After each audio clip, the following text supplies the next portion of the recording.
राधा वल्लभ सी हरिवंशी वृंदावन से वंचन। आज की कथा कार्तिक मास के 22वें अध्याय की कथा है, लेकिन उससे पहले आपको कार्तिक मास की बहुत ही सुंदर कहानी सुना रहा हूँ। प्राचीन समय में एक गांव था जिसमें दो बहनें रहा करती थी। एक बहन का नाम गंगा था और दूसरी बहन का नाम जमुना था। एक बार दोनों बहनें एक साहूकार के खेत से गुजर रही थी तो जमुना ने जौ के 13 दाने तोड़ लिए। यह देखकर गंगा ने कहा कि तुझे तो ग्रहण लग गया, तूने चोरी की है। इस पर जमुना ने पूछा कि अब मेरा ग्रहण कैसे धुलेगा। गंगा ने कहा कि तुझे 12 साल तक साहूकार के यहाँ नौकरी करनी पड़ेगी, तभी तेरा पाप धुलेगा और तुझे ग्रहण से मुक्ति मिलेगी। जमुना एक साहूकार के यहाँ नौकरी के लिए जाती हैं और अपने लिए काम मांगती हैं, लेकिन काम करने से पहले जमुना कहती हैं कि मैं सारे काम करूंगी, लेकिन 4 काम नहीं करूंगी। जूठे बर्तन नहीं मांजूंगी, झाड़ू नहीं लगाऊंगी, बिस्तर नहीं बिछाऊंगी और दिया नहीं जलाऊंगी। साहूकार ने कहा कि ठीक है और उसे काम पर रख लिया। इसी तरह काम करते हुए जमुना को 12 साल बीत जाते हैं। 12 साल के बाद कुंभ का मेला लगा तो साहूकारनी भी कुंभ नहाने जाने लगी। जमुना ने उसे जाते देख उसे कहा कि कुंभ के मेले में मेरी बहन गंगा मिलेगी तो उसे यह सोने का टंका दे देना, इसे वो अपने हाथों में सुंदर चूड़ियाँ पहन लेगी। साहूकारनी ने कुंभ के मेले में गंगा को वो सोने का टंका दे दिया। गंगा ने उनसे वह टंका लेते हुए कहा कि जाकर मेरी बहन को कहना कि उसके 12 वर्ष अब पूरे हो गए हैं, अब वह यहाँ वापस आ जाए। साहूकार व साहूकारनी वापस घर आए तब जमुना मटके में पानी भर रही थी। दोनों जमुना से बोले कि हमने सोने का वह टंका तेरी बहन गंगा को दे दिया है और उसने कहा कि तेरे 12 वर्ष पूरे हो गए हैं, इसलिए अब तुम वापस जाओ। यह समाचार सुनते ही जमुना शस्त्रधारा में बदल गई और बहने लगी। जमुना जी का यह रूप देखकर साहूकार व साहूकारनी परेशान हो गए कि हे भगवान, हमारे घर में जमुना माता ने काम किया, हमें तो अब ग्रहण लग गया है, हम यह ग्रहण कैसे उतारेंगे। जमुना भागकर गंगा के पास चली गई। गंगा ने जमुना से पूछा कि तुम साहूकार और साहूकारनी से कुछ कहकर आई हो या ऐसे ही बिना बताए आ गई। तब जमुना बोली कि मैं तो कुछ भी बताकर नहीं आई हूँ। गंगा ने कहा कि जा उन्हें धीरज दे, नहीं तो उन्हें जीवन भर असंतोषी रहेगा। गंगा के कहने पर जमुना ने साहूकार और साहूकारनी को सपने में दर्शन दिए और कहा कि तुम दोनों ऐसे क्यों पड़े हो, जाओ उठकर खाओ पियो। तब दोनों बोले कि हम कैसे उठें, हमें तो ग्रहण लगा है, क्योंकि हमने उल्टे सीधे और पता नहीं कितने नीच कार्य आपसे कराए हैं। तब जमुना जी बोली कि तुम्हें ग्रहण नहीं लगा है, ग्रहण तो मुझे लगा था कि मैंने तुम्हारे खेत से 13 दाने जौ के चुराए थे। मैं तो अपना ग्रहण उतारने तुम्हारे घर आई थी। मेरा ग्रहण तुम्हारे घर में 12 वर्ष तक रहने से उतर गया है और मेरी मुक्ति हो गई है। जमुना जी ने कहा कि तुम्हें कोई ग्रहण नहीं लगा है, उल्टे मेरे 12 वर्ष तक यहाँ रहने से तुम्हारी भी मुक्ति हो गई है। यह कहकर जमुना जी स्वप्न से चली गई। उसके बाद जब साहूकार और साहूकारनी की आंख खुलती हैं तो देखते हैं कि उनके घर में पहले से भी अधिक धन हो गया है। हे जमुना माता, जैसे आपने साहूकार और साहूकारनी की मुक्ति कराई, वैसे ही आप अपने सभी भक्तों की करना। दोस्तों, इस कहानी को अंत तक जरूर सुनिएगा। यह कहानी बहुत ही सुंदर है, इसे भी जरूर सुने। इसके बाद आपको 22वां अध्याय सुनाऊंगा। एक संत महात्मा श्यामदास जी रात्रि के समय में श्री राम नाम का अजबा जाप करते हुए अपनी मस्ती में चले जा रहे थे। जाप करते हुए वे एक गहन जंगल से गुजर रहे थे। विरक्त होने के कारण वे महात्मा बार बार देशाटन करते रहते थे। वे किसी एक स्थान में अधिक समय नहीं रहते थे। वे ईश्वर नाम प्रेमी थे, इसलिए दिन रात उनके मुख से राम नाम जप चलता रहता था। स्वयं राम नाम का अजपा जाप करते तथा औरों को भी उसी मार्ग पर चलाते। श्यामदास जी घन जंगल में मार्ग भूल गए थे, पर अपनी मस्ती में चले जा रहे थे कि जहाँ राम ले चले वहाँ दूर अंधेरे के बीच में बहुत सी दीपमालाएं प्रकाशित थी। महात्मा जी उसी दिशा की ओर चलने लगे। निकट पहुँचते ही देखा कि वटवृक्ष के पास अनेक प्रकार के वाद्य यंत्र बज रहे हैं। नाच गान और शराब की महफिल जमी है। कई स्त्री पुरुष साथ में नाच कूदते हंसते तथा औरों को हंसा रहे हैं। उन्हें महसूस हुआ कि वे मनुष्य नहीं प्रेतात्मा हैं। श्यामदास जी को देखकर एक प्रेत ने उनका हाथ पकड़कर कहा, ओ मनुष्य, हमारे राजा तुझे बुलाते हैं, चल। वे मस्त भाव से राजा के पास गए जो सिंहासन पर बैठा था। वहाँ राजा के इर्द गिर्द कुछ प्रेत खड़े थे। प्रेतराज ने कहा, तुम इस ओर क्यों आए? हमारी मंडली आज मदमस्त हुई है। इस बात का तुमने विचार नहीं किया? तुम्हें मौत का डर नहीं है? हठास करते हुए महात्मा श्यामदास जी बोले, मौत का डर और मुझे? राजन, जिसे जीने का मोह हो उसे मौत का डर होता है। हम साधु लोग तो मौत को आनंद का विषय मनाते हैं। ये तो देह परिवर्तन है जो प्रारब्ध कर्म के बिना किसी से हो नहीं सकता। प्रेतराज, तुम जानते हो हम कौन हैं? महात्मा जी, मैं अनुमान करता हूँ कि आप प्रेतात्मा हो। प्रेतराज, तुम जानते हो लोग समाज हमारे नाम से कांपता है। महात्मा जी, प्रेतराज, मुझे मनुष्य में गिनने की गलती मत करना। हम जिंदा दिखते हुए भी जीने की इच्छा से रहते मृत तुल्य हैं। यदि जिंदा मानो तो भी आप हमें मार नहीं सकते। जीवन मरण कर्माधीन है। मैं एक प्रश्न पूछ सकता हूँ? महात्मा की निर्भयता देखकर प्रेतों के राजा को आश्चर्य हुआ कि प्रेत का नाम सुनते ही मर जाने वाले मनुष्य में एक इतनी निर्दयता से बात कर रहा है। सचमुच ऐसे मनुष्य से बात करने में कोई हरकत नहीं है। प्रेतराज बोला, पूछो क्या प्रश्न है? महात्मा जी, प्रेतराज, आज यहाँ आनंद उत्सव क्यों मनाया जा रहा है? प्रेतराज, मेरी इकलौती कन्या योग्य पति न मिलने के कारण अब तक कुंवारी है, लेकिन अब योग्य जमाई मिलने की संभावना है। कल उसकी शादी है, इसलिए ये उत्सव मनाया जा रहा है। महात्मा हंसते हुए, तुम्हारा जमाई कहाँ है? मैं उसे देखना चाहता हूँ। प्रेतराज, जीने की इच्छा के मोह के त्याग करने वाले महात्मा, अभी तो वह हमारे पद यानी प्रेत योनि को प्राप्त नहीं हुआ है। वो इस जंगल के किनारे एक गांव के श्रीमंत ने धनवान का पुत्र है। माँ दुराचारी होने के कारण वो इस वक्त भयानक रोग से पीड़ित है। कल संध्या के पहले उसकी मौत होगी, फिर उसकी शादी मेरी कन्या से होगी।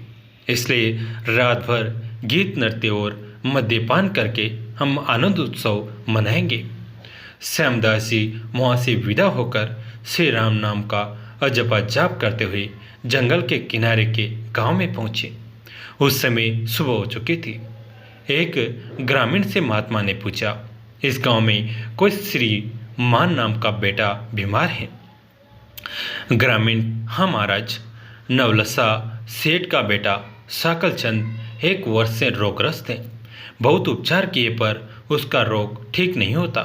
महात्मा नवलसा सेठ के घर पहुँचे और साकलचंद की हालत गंभीर थी। अंतिम घड़ियाँ थी, फिर भी महात्मा को देखकर माता पिता को आशा की किरण दिखी। उन्होंने महात्मा का स्वागत किया। सेठ पुत्र के पलंग के निकट आकर महात्मा राम नाम की माला जपने लगे।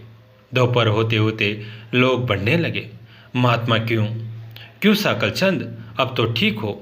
साकलचंद ने आंखें खोलते ही अपने सामने एक प्रतापी संत को देखा तो रो पड़ा। बोला, बाप जी, आप मेरा अंत सुधारने के लिए पधारे हो। मैंने बहुत पाप किए हैं, भगवान के दरबार में क्या मुंह दिखाऊंगा? फिर भी आप जैसे संत के दर्शन हुए हैं, ये मेरे लिए शुभ संकेत हैं। इतना बोलते ही उसकी सांस फूलने लगी। वो कांसने लगा, बेटा निराश न हो, भगवान राम पतित पावन हैं, तेरी ये अंतिम घड़ी है, अब काल से डरने का कोई कारण नहीं।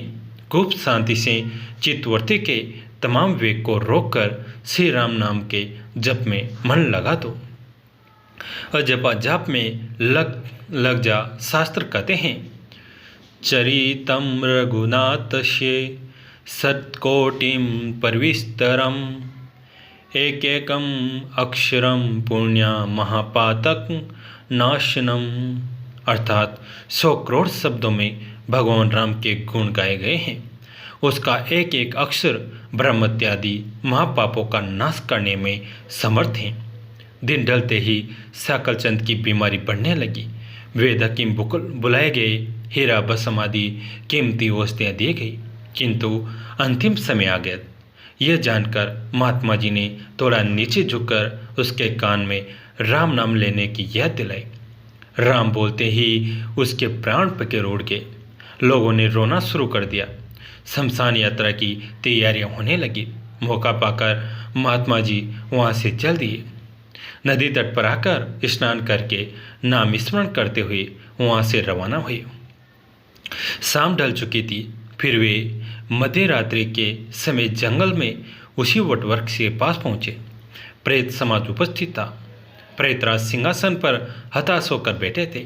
आज गीत नृत्य हास्य कुछ न था। चारों ओर करुण आक्रंद हो रहा था। सब प्रेत रो रहे थे। महात्मा ने पूछा, प्रेतराज, कल तो यहाँ आनंद उत्सव था, आज शोक समुद्र लहरा रहा है, क्या कुछ अहित हुआ है? प्रेतराज, हाँ भाई, इसलिए रो रहे हैं। हमारा सत्यानाश हो गया। मेरी बेटी की आज शादी होने वाली थी, अब वह कुंवारी रह जाएगी। महात्मा, प्रेतराज, तुम्हारा जमाई तो आज मर गया है, फिर तुम्हारी बेटी कुंवारी क्यों रही? प्रेतराज ने चिढ़कर कहा, तेरे पाप से मैं ही मूर्ख हूँ कि मैंने कल तुझे सब बता दिया। तूने हमारा सत्यानाश कर दिया। महात्मा ने नम्र भाव से कहा, मैंने आपका अहित किया, यह मुझे समझ में नहीं आता। क्षमा करना, मुझे मेरी भूल बताओगे तो मैं दोबारा नहीं करूँगा। प्रेतराज ने जलते हृदय से कहा, यहाँ से जाकर तूने मरने वाले को नाम स्मरण का मार्ग बताया और अंत समय भी राम नाम कहलवाया।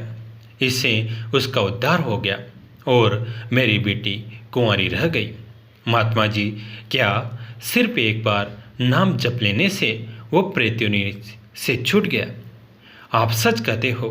प्रेतराज, हाँ भाई, जो मनुष्य राम नाम जप करता है वह राम नाम जप के प्रताप से कभी हमारी योनि को प्राप्त नहीं होता। भगवान नाम जप में नरकोद्वारिणी शक्ति है। प्रेत के द्वारा राम नाम का यह प्रताप सुनकर महात्मा जी प्रेमासु बहाते हुए भाव समाधि में लीन हो गए। उनकी आंखें खुली तब वहाँ प्रेत समाप्त नहीं था। बाल सूर्य की सुनहरी किरणें वटवृक्ष की शोभायमान कर रही थी। जय जय श्री राम। 22वें अध्याय की जब लिखने लगा हूँ बात, श्री प्रभु प्रेरणा प्राप्त कर कमल आ गई हाथ। राजा पर्तो ने नारद जी से पूछा, हे देवर्षि, कृपया आप अब मुझे यह बताइए कि वृंदा को मोहित करके विष्णु जी ने क्या किया और फिर वह कहाँ गए? तब देवता स्तुति कर मौन हो गए। तब शंकर जी ने सब देवताओं से कहा, हे ब्रह्मादिक देवताओं, जलंधर तो मेरा ही अंश था, उसे मैंने तुम्हारे लिए नहीं मारा है, यह मेरी सांसारिक लीला थी। फिर भी आप लोग सत्य कहिए कि इससे आप सुखी हुए या नहीं। तब ब्रह्मादिक देवताओं के नेत्र अर्श से खिल गए और उन्होंने शिव जी को प्रणाम कर विष्णु जी का वह सब वृत्तांत कर सुनाया जो उन्होंने बड़े प्रयत्न से वृंदा को मोहित किया था तथा वह अग्नि में प्रवेश कर परम गति को प्राप्त हुई थी। देवताओं ने यह भी कहा कि तभी से वृंदा की सुंदरता पर मोहित हुए विष्णु उनकी चिता की राख लपेट इधर उधर घूमते हैं। अतएव आप उन्हें समझाइए, क्योंकि ये सारा चराचर आपके अधीन है। देवताओं से ये सारा वृत्तांत सुन शंकर जी ने उन्हें अपनी माया समझाई और कहा कि उसी से मोहित विष्णु भी काम के वश में हो गए हैं। परंतु महादेवी उमा त्रिदेवी की जननी, सबसे परे वो मूल प्रकृति, परम मनोहर और वही गिरजा भी कहलाते हैं। अतएव विष्णु का मोह दूर करने के लिए आप सब उनके शरण में जाइए। शंकर जी की आज्ञा से सब देवता मूल प्रकृति को प्रसन्न करने चले। उनके स्थान पर पहुंचकर उनकी बड़ी स्तुति की। तब यह आकाशवाणी हुई कि हे देवताओं, मैं ही 3 प्रकार से, तीनों गुणों से पृथक होकर स्थित, सत्य गुण से गोरा, रजोगुण से लक्ष्मी और तमोगुण से ज्योति रूप हूँ। अतएव अब आप लोग मेरी रक्षा के लिए उन देवियों के पास जाओ, तो वे तुम्हारी मनोरथों को पूर्ण कर देगी। ये सब सुनकर देवता भगवती के वाक्यों का आदर करते हुए गौरी, लक्ष्मी और सरस्वती को प्रणाम करने लगे। सब देवताओं ने भक्तिपूर्वक उन सब देवियों की प्रार्थना की। उस स्तुति से तीनों देवियां प्रकट हो गई।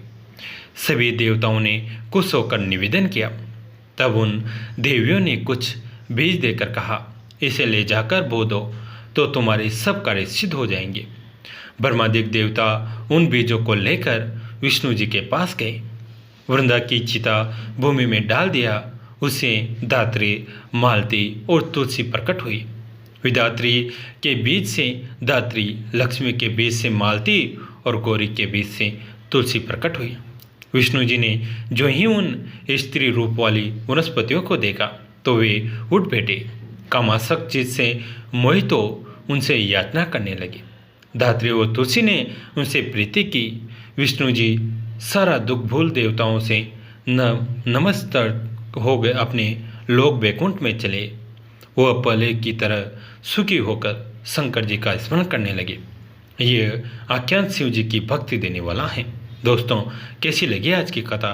अगर अच्छी लगी तो इसे अपने दोस्तों के साथ, फैमिली के साथ शेयर जरूर करें। कहानी अंत तक सुनने के लिए आप सभी का तहे दिल से धन्यवाद।